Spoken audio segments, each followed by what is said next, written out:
Kolabanan na, on fire ang dance floor sa pasiklaban ng celebrity and dance stars sa GMA Original Reality Dance Competition ang Stars on the Floor. Pangmalakasang groove and swag ang showcase ng 5 duos mula sa iba't ibang dance styles hanggang sa napili ang hataw sa dance-off. Itinanghal na top dance star duo sina Thea and JM sa kanilang Slay performance. Nakilala na ang Big Four duo ng PBB Celebrity Collab Edition. Yan ay matapos ang kanilang final Big Jump Challenge. Sino kaya ang magiging big winner? Ang Team Chares kaya nina Charlie at Esnir?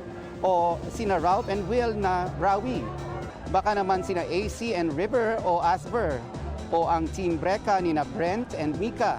Alamin yan sa Big Night this Saturday.